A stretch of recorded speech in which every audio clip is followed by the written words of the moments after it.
Niché au creux de collines verdoyantes et de saules pleureurs, le village d'Évreux retenait son souffle. Ses rues pavées étaient étrangement désertes. Le silence n'était rompu que par le bruissement des feuilles et le croassement lointain d'un corbeau. Dominant le village se dressait l'imposant manoir. Enveloppé d'un silence inquiétant, les habitants chuchotèrent des histoires sur la famille d'Évreux, leur disparition tragique et la malédiction du manoir. Les murs autrefois éclatants étaient désormais patinés et usés, marqués par le passage du temps et la tragédie. Ces fenêtres, comme des yeux vides, fixèrent le village, défiant quiconque de percer ses secrets. Le manoir se dressait comme un monument aux rêves oubliés et aux horreurs indicibles. C'était un lieu où les ombres dansaient au clair de lune et où des murmures semblaient émaner des pierres elles-mêmes. L'air se chargeait de secrets indicibles à mesure que l'on approchait du manoir. C'était comme si l'atmosphère elle-même mettait en garde ceux qui osaient s'aventurer. Le manoir était un sombre secret que le village d'Évreux gardait jalousement. Un rappel constant de la tragédie qui avait frappé la famille d'Évreux et de la malédiction qui perdurait entre ses murs. Mathilde, une jeune historienne, était attirée par Évreux comme un papillon de nuit par une flamme.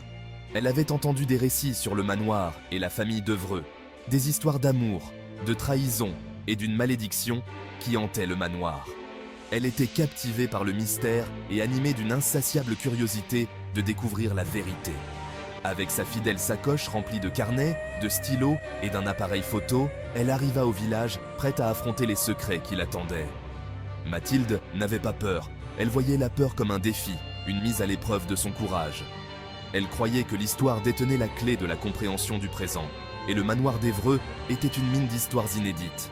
Sa quête de la vérité allait la conduire sur un chemin sombre et dangereux, mais Mathilde était déterminée à percer les secrets de la famille d'Évreux et du manoir qui les retenait captifs. Armée de son intelligence et d'une soif d'inconnu, Mathilde était prête à affronter tous les secrets qui se cachaient dans les profondeurs du manoir. Elle était prête à déterrer la vérité, quel qu'en soit le prix. Alors que Mathilde franchissait les portes en fer rouillées du manoir, un frisson glacial lui parcourut l'échine. L'air devint lourd, épais du parfum de la décomposition et du poids des histoires indicibles. La grande entrée, autrefois majestueuse, était désormais en ruine, envahie par la végétation. Le silence était troublant, rompu seulement par le son des propres pas de Mathilde résonnant dans le vide. Le manoir semblait retenir son souffle, attendant qu'elle fasse le premier pas. Tandis qu'elle traversait le hall d'entrée, la poussière tourbillonnait autour de ses pieds, dérangée pour la première fois depuis des décennies. L'air était saturé du poids du passé. C'était comme si les murs eux-mêmes observaient chacun de ses mouvements, leur silence étant une mélodie obsédante qui lui donnait des frissons dans le dos. À chaque pas plus profondément dans le manoir, le monde extérieur s'estompait, remplacé par un silence oppressant qui semblait s'infiltrer jusqu'à ses os. La bibliothèque du manoir était un trésor de savoir oublié.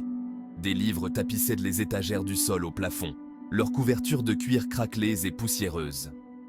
Au centre de la pièce, Mathilde trouva un petit bureau ouvragé. Une épaisse couche de poussière recouvrait sa surface, et un unique journal était ouvert, comme s'il l'attendait.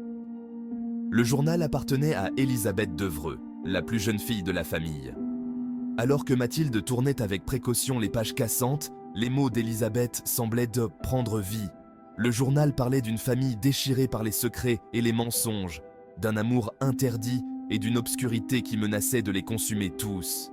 Chaque entrée était une fenêtre sur le passé, une pièce du puzzle qu'était la famille d'Évreux. Les mots d'Élisabeth brossaient un tableau saisissant de la chute de la famille, de leur bonheur s'effondrant lentement sous le poids de la tromperie et de la trahison. Alors que Mathilde s'enfonçait dans le journal d'Élisabeth, le manoir sembla s'animer autour d'elle.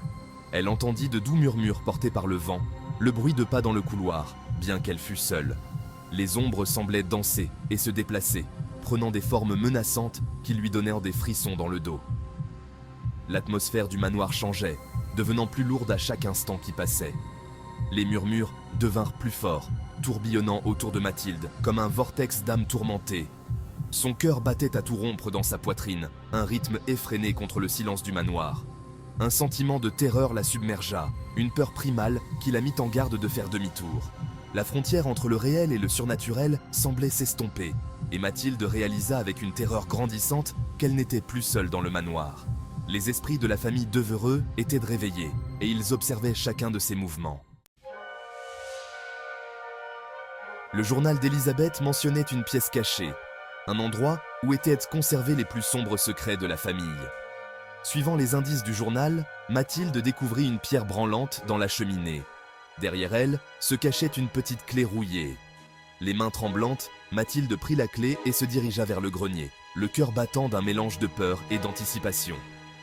Dans le coin le plus éloigné, elle trouva une petite porte en bois, dissimulée derrière une tapisserie. La clé tourna dans la serrure avec un bruit sourd et la porte s'ouvrit en grinçant, révélant une petite pièce poussiéreuse. À l'intérieur, Mathilde trouva un coffre en bois, sa surface recouverte de sculptures complexes.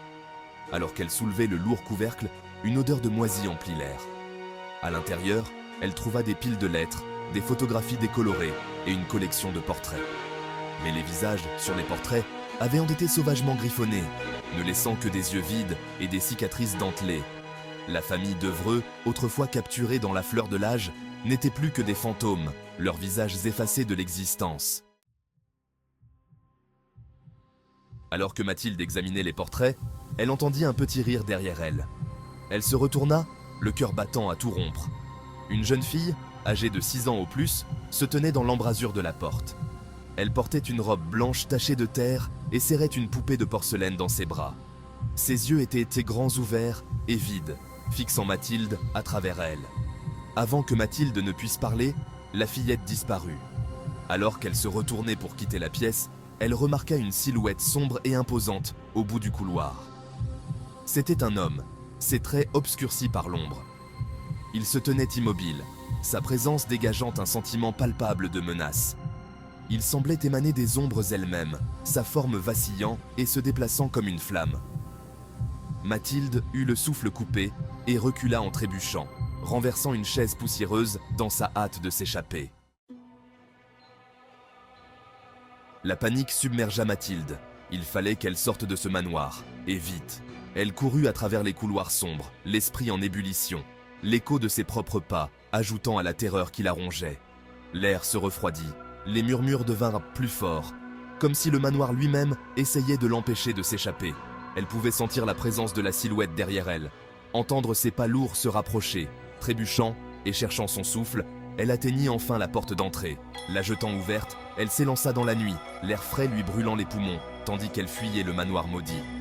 Elle ne s'arrêta de courir qu'une fois arrivée à la sécurité de l'auberge du village, le cœur battant toujours à tout rompre. Mathilde reprit le cours de sa vie, mais l'expérience du manoir continua de la hanter. Elle n'arrivait pas à se débarrasser du sentiment de terreur, du souvenir effrayant de la silhouette sombre, ni des yeux vides de la petite fille et de sa poupée. Le journal contenait des réponses, mais c'étaient des réponses qui apportaient plus de questions et un profond malaise. Elle réalisa que certaines vérités sont trop terribles à supporter, certaines histoires trop tragiques à raconter. La malédiction de la famille Devereux n'était pas une légende, mais une réalité effrayante, une obscurité qui s'accrochait au manoir et à tous ceux qui osèrent percer ses secrets. Le journal resta en sa possession, un rappel constant des horreurs dont elle avait été témoin et des secrets qu'elle avait découverts. Le village d'Évreux resta enveloppé de silence, ses secrets gardés par l'imposant manoir sur la colline. L'expérience de Mathilde servit de rappel effrayant que certaines choses sont mieux laissées intactes. Certaines portes ne sont pas faites pour être ouvertes, et certaines histoires ne sont pas faites pour être racontées. Le manoir se dressait comme un monument à cette vérité, son ombre s'étendant sur le village, un gardien silencieux de son passé tragique. Les échos des rires, de l'amour et de la perte subsistaient entre ces murs, un rappel brutal de la fragilité de la vie et du pouvoir persistant du passé. La famille Devereux avait beau avoir disparu, son histoire perdurait, un récit édifiant murmuré par le vent, un avertissement à ceux qui osaient chercher la vérité dans les ombres.